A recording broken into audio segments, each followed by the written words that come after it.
All right, so despite that big shooting incident at the White House Correspondents' Dinner, Trump is making some very interesting and overt comments about the true intentions behind the Iran nuclear program and what they're doing, and some names that nobody will believe. And in this video, I want to look at some connections to this whole deep state cabal plan that nobody is talking about, and it's going over people's heads because he's saying these things very matter of fact, more frequently, and especially as it relates to Q. So let's first go over some updates to Iran, what the world is looking at, and what the Anons, and especially those that are researching much deeper, are saying about all of this. I want to first look at this quick video of what Trump says about the updates to Iran. So take a listen. They are fighting with each other. There's tremendous infighting. They're probably fighting for leadership. In many cases, I think they're fighting not to be the leader because we knocked out 2 levels of leaders. But I'll deal with whoever we have to. But there's no reason to wait 2 days, have people traveling for 16, 17 hours. And we're not doing it that way. We'll do it. When they want, they can call me. We have all the cards. We've won everything. We have all the cards. Yesterday you said...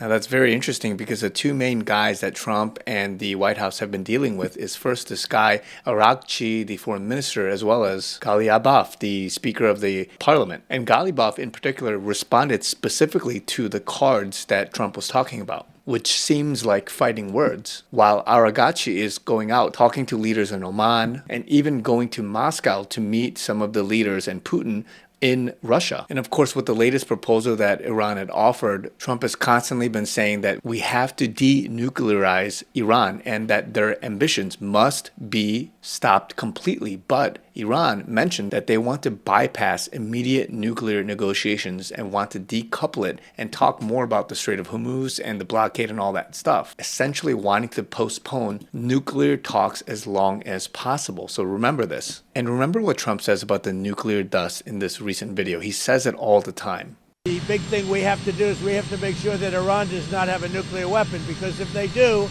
you want to talk about problems, you'd have problems. So very important is that Iran does not have a nuclear weapon, and they've agreed to that. Iran's agreed to that, and they've agreed to it very powerfully. They've agreed to give us back the nuclear dust that's way underground because of the attack we made with the B-2 bombers. So we have a lot of agreement with Iran, and I think something's going to happen very positive. Now listen to what he says here at the press briefing after the shooting on the evening of the White House Correspondents' Dinner. We can't let, as an example, Iran, we can't let them get a nuclear weapon. Everything will be peanuts compared to that if they ever were given a nuclear weapon, and they'd use it too. Marco and I were talking about it today. They would use it without even hesitation. We can't do that. We're going to have to make a journey to Iran. They're going to have a nuclear weapon if we don't do it. We had the B-2 bombers take them out. I terminated in the first term the Obama agreement, the Iran nuclear agreement, which was a disaster. That was a road to a nuclear weapon. They would have used it. They would have used it 100%. So, you know, when you do things like that, you become a target. If I wasn't doing that, I guess I'd be a lot less of a target. But I'm honored to be. And again, listen to what he says there. He talks about Obama and that they would have used it 100%. Now, I want to take a look at Q post number 1345 because this is very telling. It says, reread crumbs, re-Iran. It was never about worldwide safety and security. It was never about nuclear disarmament. It was about opening a new untapped market. It was about securing a black site, the exchange. Uranium One, risk the welfare of the world. Why? Money. Organized, planned by Barack, Bill Clinton, and Hillary Rodham Clinton, carried out by Hussein, meaning Barack Hussein Obama. Remember, HRC ran against Hussein. You won. Uranium One, donations to Clinton Foundation. $1.7 billion in cash transfer to Iran. 4 routes, 5 planes. Did the total withdrawal actually depart EU? Why EU? Now listen carefully there. He's tying Obama and that cash route directly to funding Iranian nuclear development. And that says here, define bribe, define kickback, special interest groups. What US-EU companies immediately closed large deals in Iran post-deal? Cross-check COs against political and foundation payments. And if you click this link, there is a link to a New York Times article where many companies rushed in to develop and invest into the infrastructure. But it says here again, define bribe, define kickback. Why are people panicking about Iran deal pullout? They never thought she would lose. truth coming, meaning that in 2016, they thought Hillary would continue the operation, but again, Trump stopped the whole nuclear deal. And remember, it's saying here that the Uranium One deal is directly connected to Barack Obama's Iranian nuclear deal. And again, if you don't know, really quickly, the Uranium One deal refers to a multi-year acquisition of a Canadian mining company, Uranium One, by Rosatom, the Russian state-owned nuclear energy corporation. So this deal happened a long time ago, 2009, 2013. But basically, there were kickbacks, $145 million donated to the Clinton Foundation over several years. Bill Clinton, in a Moscow speech, being paid $500,000, many other things.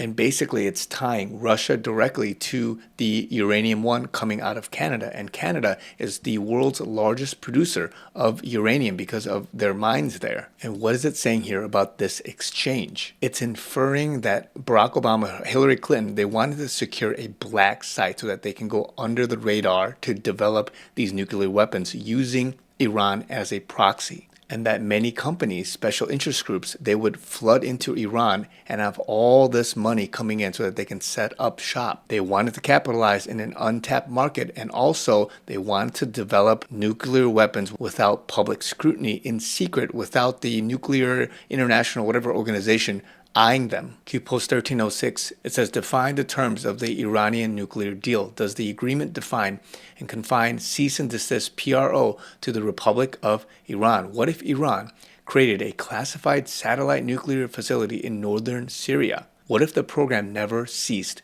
What other bad actors are possibly involved? Did the U.S. know? Where did the cash payments go? How many planes delivered? Did all planes land in same location? Where did the Uranium One material end up? Is this material traceable? Yes. Define cover. What if Uranium One material ended up in Syria? What would be the primary purpose? Sum of all fears. In the movie, where did the material come from? What country? So again, just like the other posts, it's talking about Barack Obama sending planes full of cash and some going to other places, and they were paid. And these bad actors, namely Barack Obama and the Clintons, they were the ones that wanted to supply Iran with nuclear technology and uranium to be enriched in northern Syria at a black site.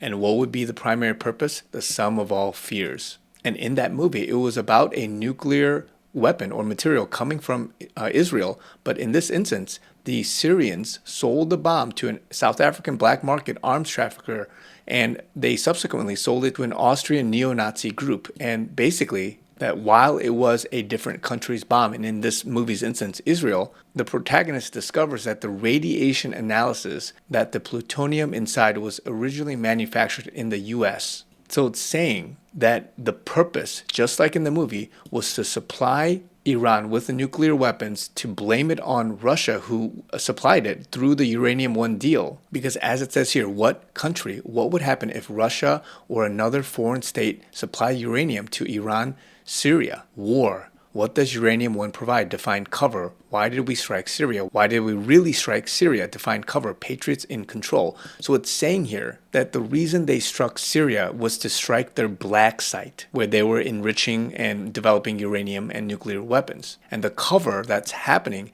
is that they would blame this on a different state, Russia, and to start World War III. And remember, back in April of 2017, Trump ordered Syria airstrikes after this basically chemical weapons attack that happened during that time. I don't know if a lot of you guys remember that, but these missile attacks happened in some areas on the western part of Syria here. So it's going against, in some sense, what Q has talked about with northern Syria. However, if you remember, during the 2021 to 2024 season with quote-unquote Biden in office, U.S. airstrikes hit Iranian-linked militias in Iraq and Syria, and this was tied to the IRGC, Iranian Islamic Revolutionary Guard Corps. And this was big during that time because it struck areas in northern Syria, between Syria and Iraq. And look at post 694 where it says Uranium One, Canada, EU, Russia, Iran, North Korea, Syria, Pakistan. Now, is this the route that it's taking for that uranium? Who knows? But it says Iran next, and that's happening right now.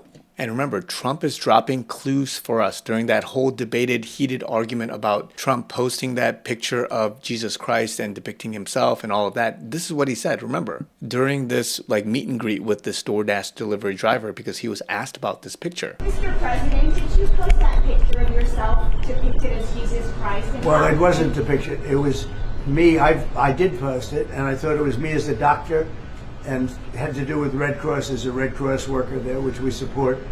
And remember, he never mentions Red Cross up until this very moment. And I believe that was a clue for us to look into it. And that reminds me of post 1249. It says Red Cross Iran, Red Cross Pakistan, Red Cross North Korea, Red Cross ... Define smuggle.